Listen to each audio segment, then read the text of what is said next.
네, 반갑습니다 여러분. 조코피TV의 조현일입니다. 자, 2026년 NBA 올스타전이 얼마 전에 열렸죠. 저희가 설 연휴여서 대처하지 못했었는데 2026년 올스타전 바뀐 부분, 그리고 또 긍정적인 지표들, 이 와중에 딱히 또 눈에 띄지 않았던 좀 별로였던 선수들까지 한번 정리를 해봤습니다. 올스타전 포맷이 또 바뀌었습니다. 팀 월드와 그리고 팀 USA 두 개 팀, 세 개 팀이 서로 풀리그, 로빈 라운드 형식을 거쳐서 토너먼트로 우승팀을 가리는 형식으로 바뀌었는데 완전히 개편했다고 볼 수가 있겠죠. 자, 올스타전은 1951년부터 2017년, 그러니까 약 한 6년 정도까지는 동부 컨퍼런스 대 서부 컨퍼런스로 진행이 됐습니다. 과거에 앤서니 데이비스, 또 이번 2026년 올스타에 뽑혔던 카와이 레너드, 또 르브론 제임스, 그리고 또 데빈 부커, 이런 선수들도 나는 동부와 서부가 좋다, 이런 얘기를 했습니다만, 이 동부 컨퍼런스와 서부 컨퍼런스가 과거에는 정말 치열한 그 전장이었다면 요즘에는 그냥 친목 도모로 전락했었거든요. 자, 그러면서 NBA가 칼을 빼들었습니다. 2018년부터 2023년까지는 캡틴이 직접 선수를 지명하는 드래프트 제도로 바뀌었고요. 하지만 이마저도 선수들의 경쟁심, 승부욕이 고취되지 않다 보니까 잠깐 지난 2024년은 동부와 서부로 돌아왔습니다. 하지만 2024년에도 올스타전은 망했고요. 그리고 2025년부터 현재까지는 라운드 로빈과 토너먼트 형식으로 바뀌었습니다. 자, 그리고 매번 올스타 형식이 이렇게 바뀌는 이유에 대해서 많은 분들께서는 다 아실 거예요. 가장 큰 이유는 재미가 없기 때문입니다. 선수들의 동기부여가 부족하죠. 그러니까 과거에 80년대, 90년대, 2000년대 초반까지 코비 브라이언트, 케빈 가넷이 뛰었을 때까지는 선수들 간에 엄청난 경쟁심이 있었습니다. 자, 하지만 시대는 바뀌었고, 이제는 버디볼이죠. 친구들과 함께 상대가 되더라도 올스타전을 웃고 떠드는, 그리고 예전에는 정말 선수들 간에 대결을 하고 나면 그 냉랭했던 분위기가 경기 마지막까지도 이어지기도 했었어요. 그러니까 경기장 바깥에서도. 자, 그런데 지금은 소셜 미디어가 워낙 발달해 있고, 또 아까도 말씀드렸듯이 세상이 바뀌었습니다. 정말 치열하게 맞붙다가도 끝나고 나서 같이 밥을 먹고, 또 소셜 미디어 상에서 서로 또 친목을 도모하는 그런 분위기로 바뀌다 보니까 이 올스타전에서는 엄청나게 서로 몸싸움하고 또 승리를 따내기 위해서 노력하는 그런 모습들이 완전히 사라졌죠. 자, 그러면서 게임 운영도 루즈해졌고요. 도합 400점이 나오기에 이릅니다. 근데 그 400점이 나오는 과정이 정말 치열한 공수 포지션이 아니라 수비하지 않고 딥스리 갈기고 레이업, 덩크, 끝, 이러다 보니까 팬들이 더 이상 보질 않았죠. 저도 중계하면서 가장 힘든 경기가 바로 올스타전이었습니다. 자, 스타들의 또 성의 없는 플레이도 한몫했고요. 자, 그러다 보니까 대중들의 관심도 또 시청률도 급락했습니다. 당연히 사무국 입장에서는 소매를 걷어붙일 수밖에 없었고요. 지난 시즌 같은 경우에는 최악이었죠. 경기에 소요된 시간보다 이벤트에 쓰인 시간이 더 많았습니다. 그러면서 지난 시즌 올스타전은 정말 애덤 실버 총재가 욕도 많이 먹었고요. 방송국도 욕 많이 먹었고요. 경기 내용조차 개판이다 보니까 결국에는 애덤 실버 총재가 팀 월드와 팀 USA라는 굉장히 파격적인 안을 들고 나오게 됐죠. 자, 애덤 실버 총재가 2026년 올스타전에 대해서 이렇게 얘기를 했습니다. 선수들이 우리 이 올스타에 관한 사무국의 변경 제안을 잘 받아들였다. 선수들이 잘 이해하고 있고 가끔씩 이렇게 변화를 주는 건 큰 도움이 된다. 또 이렇게 인터뷰를 했습니다. 자, 이번에도 그렇다면 지루했을까요?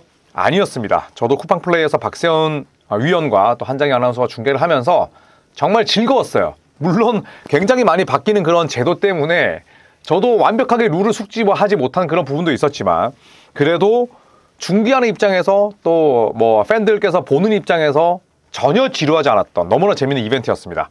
자, 빠른 템포를 위해서 또 선수들의 흐트러질 수 있는 집중력을 가다듬기 위해서 한 경기를 한 쿼터인 12분으로 구성을 했습니다. 그리고 두 개의 미국 대표팀 USA 스타즈, 상대적으로 젊은 선수들, 그리고 USA 스트랩스, 상대적으로 나이가 좀 있는 선수들로 나눠서 USA 팀은 두 개로 구성을 했고요. 그리고 한 개의 팀 월드 대표팀까지 참가하면서 라운드 로빈 방식의 토너먼트를 진행했습니다. 첫 번째 경기부터 대박이었죠. 단 2점 차로 USA 스타즈가 이 디에런 팍스의 역전 3점으로 승리를 따냈습니다. 35대 37, USA 스타즈의 승리로 막을 내렸고요. 자, 그리고 두 번째 경기 USA 스타즈와 USA 스트랩스의 대결에서도 USA 스트랩스가 42대 40으로 아주 극적인 승리를 따내게 됐습니다.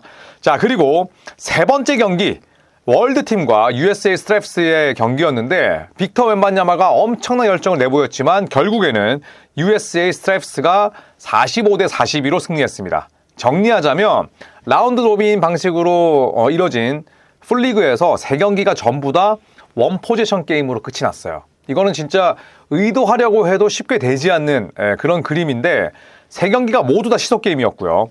자, 그러면서 USA 스트랩스가 2승, USA 스타즈가 1승 1패, 그리고 팀 월드는 2패로 탈락했습니다. 결국 파이널은 USA 스타즈와 USA 스트랩스의 대결로 압축됐고요. 파이널은 좀 싱거웠습니다. 초반부터 앞서 나가더니 USA 스타즈가 47대 21, 더블 스코어가 넘는 점수 차이로 승리를 따내게 됐습니다. 결국에는 이 포맷으로 맞이했던 첫 번째 올스타전 초대 우승은 USA 스타즈가 차지하게 됐고요.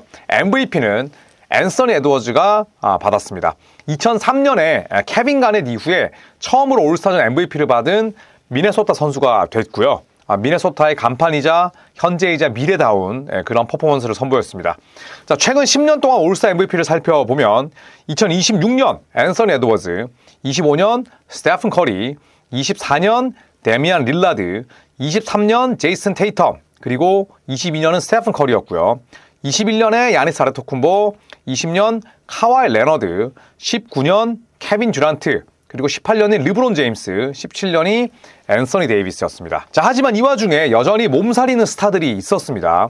치열한 경쟁을 유도하려고 했던 사무국의 의도는 대성공이었지만 여전히 성의 없이 뛴 선수들도 존재했는데 니콜라 요키치, 루카 돈치치가 대표적인 선수들이었죠. 자, 두 선수는 첫 경기 약 5분 출전 이후에 나란히 2차전은 DNP 출전하지 않았습니다. 돈치치는 한 경기 5분 뛰면서 2득점 2어시스트.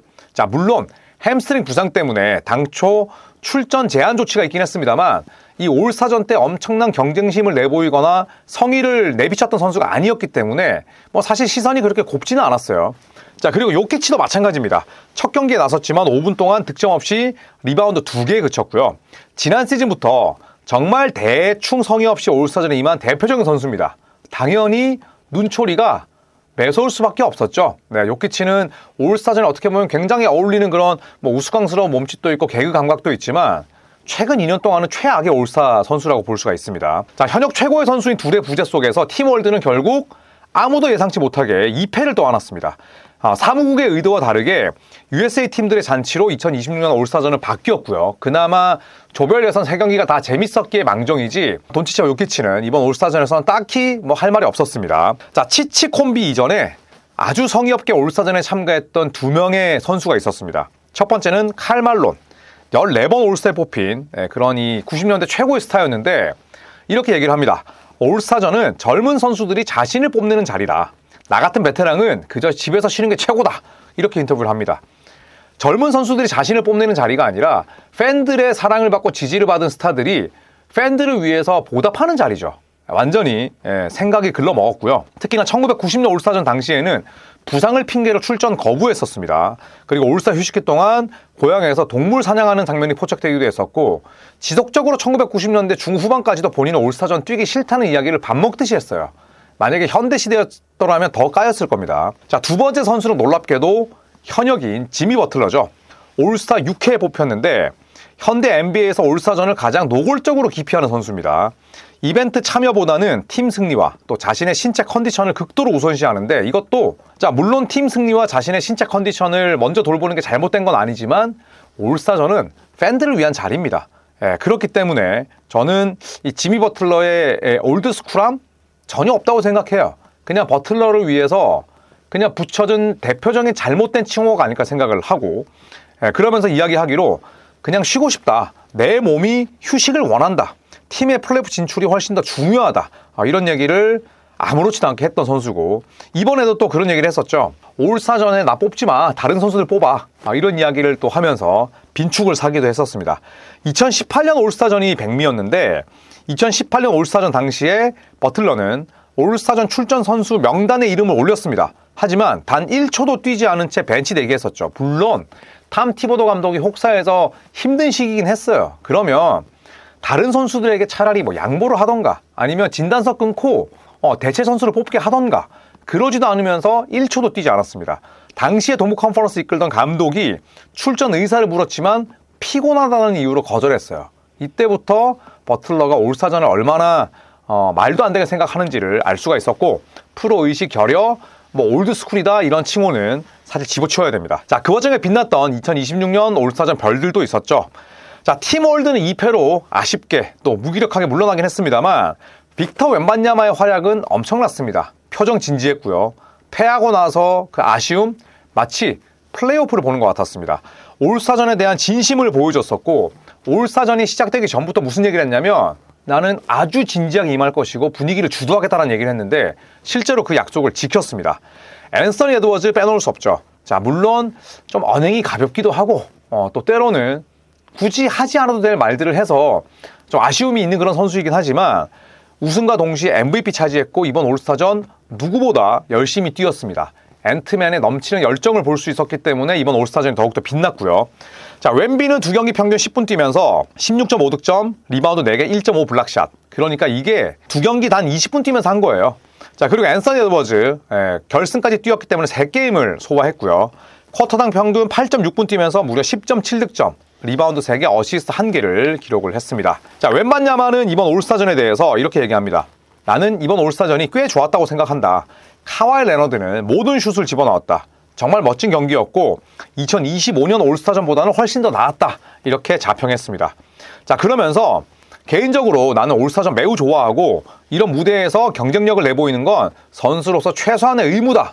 굉장히 모범적인 인터뷰, 훌륭한 자세를 또 표출했습니다. 자, 그리고 앤트맨도 이런 웬반야마를 칭찬했었습니다. 틈만 나면 웬반야마의 그 열정, 분위기를 주도한 능력에 대해서 높이 평가를 했는데 웸비가 분위기를 주도했다. 경기 내내 투지가 넘치더라. 우리도 그런 웸비의 분위기 열정에 맞춰가야 했다.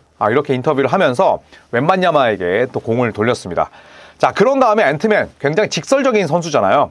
요키치와 돈치치에 대해서도 비판의 칼날을 세웠습니다. 돈치치, 요키치를 비난하려는 건 아니다. 하지만 이 둘은 리그 최고의 선수들이지 않나. 딱히 올스타전을 뛰고 싶어하는 것 같진 않다. 이렇게 이야기를 했습니다. 그냥 돌려서 이야기하지 않고 직구로 꽂았죠. 자, 그리고 마지막으로 앤트맨이 이 올스타전 바뀐 포맷에 대해서는 12분씩 끊어서 뛰니까 매 경기 집중할 수밖에 없었다 라면서 바뀐 이 형식에 대해서 긍정적으로 평가를 했습니다. 자, 앤트맨의 자평대로 또 웸비의 만족스러운 인터뷰대로 이번 2026년 올스타전은 대성공이었습니다. 전국 방송인 NBC로 중계됐었죠. 네, 그러면서 2026년 올스타전에 대한 기대와 우려가 공존했었습니다. 하지만 무려 현지에서 880만 명의 뷰어십을 기록을 했고요. 이는 2011년 이후의 최고 수치였습니다. 그러니까 무려 15년 만에 기록을 깬 셈이고요. 2025년, 그러니까 작년 올스타전 최악이었습니다. 470만 명 대비 87%가 급증했는데 물론 공중파기 때문에 시청률이 올랐다고도 볼 수 있지만 전체적으로 내용도 훌륭했고 또 포맷도 성공적이었고 그리고 플랫폼도 다양해지다 보니까 2026년 올스타전은 굉장히 큰 성공을 거뒀다 이렇게 볼 수가 있겠죠. 특히나 미국 현지 시간으로 경기 종료 직전인 오후 7시 15분경에는 980만 명까지 시청률이 치솟았습니다. 네, 그만큼 2026년 올스타전은 흥행으로도 성공을 했다 이렇게 볼 수가 있겠고요. 이 애덤 실버가 올스타전에 대해서 아주 만족감을 드러냈습니다. 무슨 얘기를 했냐면 우리 시청자층은 매우 젊은 편에 속한다. 케이블 방송이 사라지면서 시청률이 떨어질 것이라 예상했지만 아니었다. 정반대였다. NBA 팬들은 역대 최고 수준의 경기를 찾아가면서 시청했다. 이렇게 인터뷰를 했습니다. 자, 그러면서 NBC와 또 아마존에서 새롭게 중계되는 팀들, ESPN 모두 새로운 자체 스튜디오 프로그램을 선보였다. 결국 우리는 엔터테인먼트 상품을 제공하는 회사인 셈이다. 이렇게 이야기를 하면서 비즈니스적으로도 또 팬들의 만족감 면에 있어서도 또 과거의 올스타전에서 나올 수 있었던 그런 스타들의 경쟁심 또 승부욕을 고취시켰다는 점에서 저는 NBA 사무국이 이번 2026년 올스타전 굉장히 많은 준비를 하고 왔구나 이런 생각이 들었습니다. 자, 물론 돈치치도 건강했을 때 또 요키치도 이런 최근 2년 동안의 그 무성의한 플레이를 통해서 많은 것들을 느꼈겠지만 저는 지미 버틀러, 칼 말론 같은 이런 선수들은 절대 올스타전에 내보내서는 안 된다고 생각을 합니다. 올스타전은 축제이고 또 팬들을 위한 무대이기 때문에 항상 이 팬들을 위해서 뛸 수 있는 마음가짐을 지닌 선수로 저는 올스타를 구성해야 된다. 특히 웸비나 앤트맨 같은 선수들이 더 앞으로 자주 나온다면 우리가 그토록 기대했던 올스타전에서의 멋진 장면들이 많이 나오지 않을까 생각을 하면서 이 컨텐츠는 여기서 마치도록 하겠습니다. 자, 이제 NBA 후반기가 시작이 됐고요. 또 저희 조코피TV는 4월 1일에 이번 시즌 마지막 직관 여행을 샌프란시스코로 떠납니다. 골든스테이트 워리어스 3연전 저희가 또 함께 직관 떠날 예정이니까 많은 관심 부탁드리면서 저는 이만 물러가겠습니다. 고맙습니다.